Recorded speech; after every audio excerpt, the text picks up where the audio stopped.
متابعي ومتابعات جريدة فلاش 24 إلكترونية، مرحبا بكم في هذا الفيديو هذا اللي غادي نوجهوه للسيد رئيس مقاطعة الحي الحسني الطاهر اليوسفي حول واحد الموضوع، هو موضوع ديال الحديقة اللي حدا الأخطل.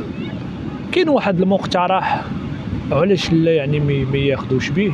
معنا الأخ ياسين من الساكنة ديال منطقة الحي الحسني، وبغى حتى هو يشارك يعني في هذا الموضوع ويعطي حتى هو الاقتراحات ديالو كواحد من الساكنة يعني في إطار يعني النهوض بالمنطقة والتطور اللي كتشهدوا المنطقة. السلام عليكم أخي ياسين. السلام عليكم ورحمة الله. كي داير اخوت؟ بخير. أخي ياسين، المقترح ديال الجردة اللي حدا الأخطل المدرسة الابتدائية، حنا كنشوفوا انه تما ماشي بلاصه حديقه، يعني المساحه ديالها صغيره. يعني كمقترح علاش ما تبناش تما، يديروا واحد الفضاء للمطالعه يكون خاص بالاطفال اللي تيدرسوا في المستوى الابتدائي، يكون فضاء خاص بهم منه يشجعوهم على القراءه ومن يشجعوهم على مطالعة، وفي نفس الوقت يكونوا يعني واحد الرسالة كذلك للمجتمع المدني الحي الحسني اللي تا هما يتطوعوا ويديروا واحد البادرة ويكونوا ناس يديروا الساعات الإضافية للوليدات تما، ويكون واحد الفضاء تربوي زوين وثقافي وتستافد، يعني احسن من ديك الجرده ما كنشوفوا فيها والو. كنشوفوها تما شوف هذيك الجرده دابا دايرينها تماك راه مسدوده ياك. لا راه تحلات، ولكن ما كاين معلاش الاقبال بزاف، حقاش جات وسط الدلوبه هذه ما جاتش على اقبال بزاف. احنا ما كرهناش ما يردوا علينا شي مكتبه تماك فين يقراو الدراري الصغار، فين يمشي يدوزوا الدروس ديالهم تماك ويجيبوا شي وحدين اللي يدوزوا لهم السوايع تماك، وهذه ما كرهناش، فهمتي. ما كرهناش يديروا شي فضاء ديال المدرسه يدخلوا الناس ديال المدرسه يحفظوا تماك، حقاش دابا ما اكثريه بنادم عنده دابا فين يمشي يحفظ مختضارو، فهمتي. اللهم يديروا شي فضاء تماك كاقتراح انه يديروا واحد الفضاء ثقافي تما يكون خاص بالتلاميذ على مستوى منطقه الحي الحسني، انهم يديروا فيها لا انشطه لا والو، تكون خاصه بالقرايه. بالقرايه بنادم اللي يمشي يحفظ تما. يكونوا ديال الوليدات الصغار الابتدائي، المستوى ديال الابتدائي من الابتدائي حتى السادس، من الابتدائي حتى المستوى السادس، فهمتي. يجيو يلقاو بنادم بعدك فين يحفظ، وما كرهناش يديروا لهم شي 4 الاساسيين ولا 5 الاساسيين يوريهم يوجههم، يكونوا ناس متطوعين. هذا دور ديال المجتمع المدني حتى هو. المجتمع المدني انه يشوف شي ناس راه وليدات صغار ديال الابتدائي، يعني واحد يدير واحد ساعتين يجي يلقن لهم الدروس مثلا في العربيه، واحد يدير لهم الدروس في الفرنسيه، يعني غتكون واحد البادره اللي زوينه، ومنها غنهتموا بواحد الفئه اللي ناشئه في الحي الحسني اللي هي الاطفال اللي غادي يعني نعطيو يكون عندهم اولا غنربوا فيهم حب القراءه، باش ما يتعاطاوش شي حاجه اخرى، فهمتي. ما يمشوش شي هويه اخرى، شي طريق مزيان في المسار الدراسي ديالهم. وهذه البادره راه غتستحسن حتى المديريه الاقليميه للتعليم الحي الحسني. وكنوجهوا اخويا كنوجهوا رساله لرئيس الجماعه باش يشوف هذاك الجرده شي يدير لها، اللي بغى يخليو شويه من الجرده يخليوها، ولكن ضروري يبنيو الناس. لا شوف، جات هي حدا جوج مدارس، مدرسه الاخطل البنين والاخطل البنات ياك. كاين تما نديروا انه في العشيه الوليدات تيخرجوا يكون واحد الفضاء خاص بالمطالعه، الكتاب يكون فضاء ديال الكتاب بالمطالعه مفتوح، فهمتي. يكون عاوتاني الجمعيات ديال المجتمع المدني تشتغل في هذا السياق اللي كتهتم بالمجال التربوي وديال الاطفال. ما كاينش غير مخيمات وتمشي وليدات مخيمات، راه كاين القرايه مزيانه، على طول العام ماشي حتى الصيف. وسميتو واش متفق معايا ولا لا؟ متفق معك، قرايه مزيانه احسن حاجه.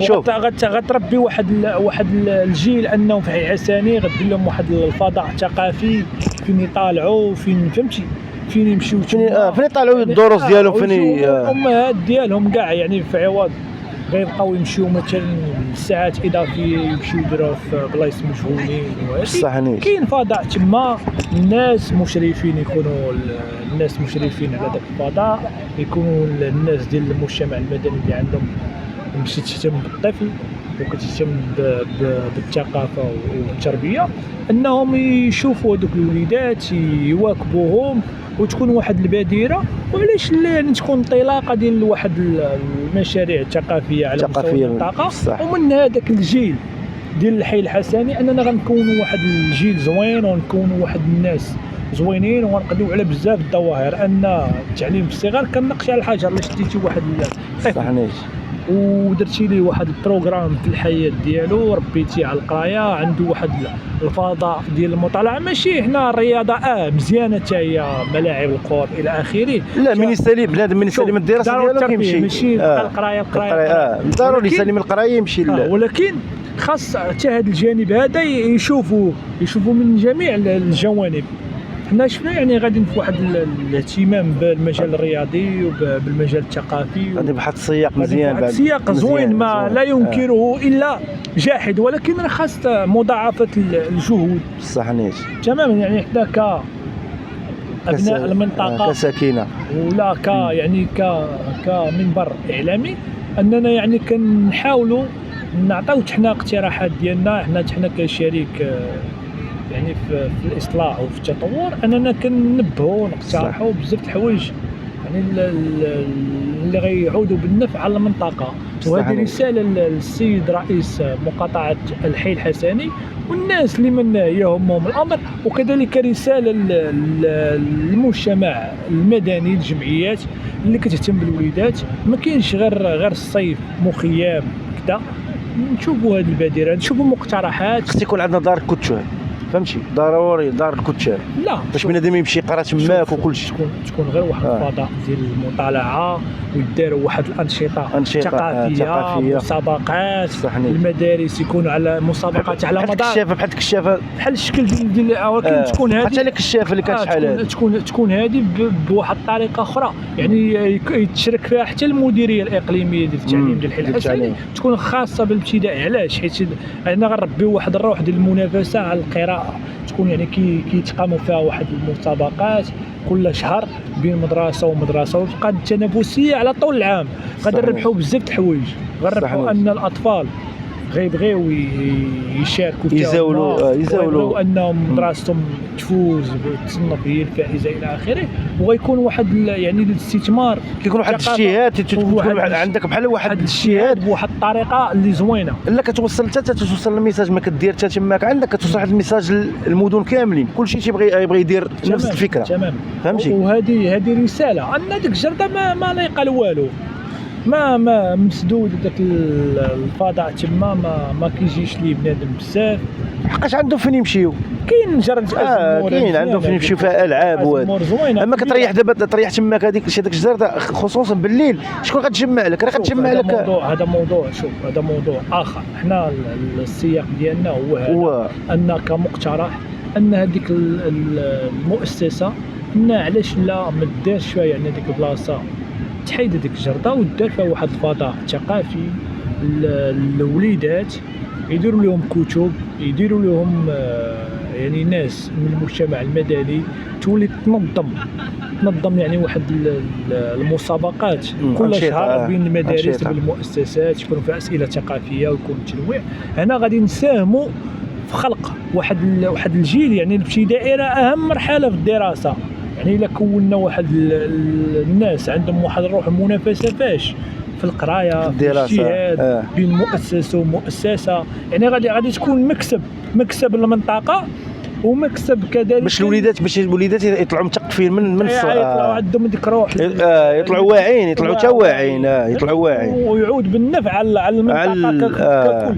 في عوض ما الانسان يمشي نشوفوا انحرافات، نشوفوا شي حوايج داكشي اللي ما كنبغيوش صراحه، نشوفوا واحد نربيو هادشي في الاطفال، وتكون يعني واحد البادره حسنه. هذا ميساج ورساله للسيد رئيس مقاطعه حي الحسني كمقترح هذيك الجرده اننا علاش لا ما نشوفوهاش يكون هذا الفضاء الثقافي للاطفال خاص بالتلاميذ ديال المرحله الابتدائيه، يداروا كتب تما، يداروا يعني قصص يداروا بزاف د الحوايج، يكون فضاء المطالعه خاص بالوليدات، يتزين، يداروا فيه واحد الرسومات، يدار فيه واحد الصباغه زوينه، ويكون يعني مفتوح وتكون شي حصه دينيه، حصه دينيه حتى هي الاسلاميه داخل. شوف هادشي داخل في فهمتي كلشي كاع المواد خص يكونوا تما في التربوي كاملين.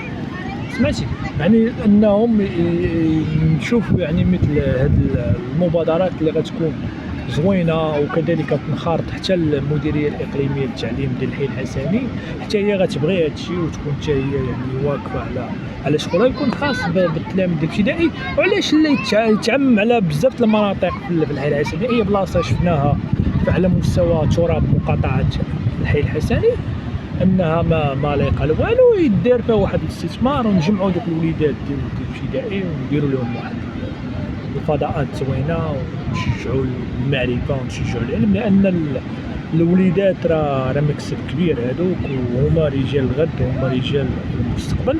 ويعني الحي الحسني يكون واحد كما كنقول واحد النخبه ثقافيه زوينه، راه يكون الحي الحسني زوين بزاف من صح. نيت كلمه اخيره، انا ما كرهتش نمشي تكون منافسات على هذا الشيء هذا، بحال هادشي يكون منافسات في اطار. شوف كل مقاطعه دير في اطار ما هو جميل وما هو يعني زوين، يعني هذه كرساله وكاقتراح موجه السيد رئيس مقاطعه الحي الحسني انه يشوف هذا الفيديو هذا ويديروا واحد الدراسه لهذا المقترح هذا، وحنا ما علينا الا يعني نستحسنوا المبادرات زوينه، الاشياء اللي كنشوفوها على مستوى مقاطعه الحي الحسني اللي دارت واللي زوينه راه غنقولوا زوينه، واللي شي حاجه اللي لا تفرح القلب وشي حاجه اللي سميتو راه غادي ننتقدوا في اطار المعقول، فهمتي يعني في اطار المعقول. اذا حتى لهنا متابعي ومتابعات جريده فلاش 24 الكترونيه غنقول لكم نهايه هذا الفيديو هذا، تلقاو في فيديو اخر في موضوع اخر دائما وابدا عبر جريدتكم الالكترونيه فلاش 24.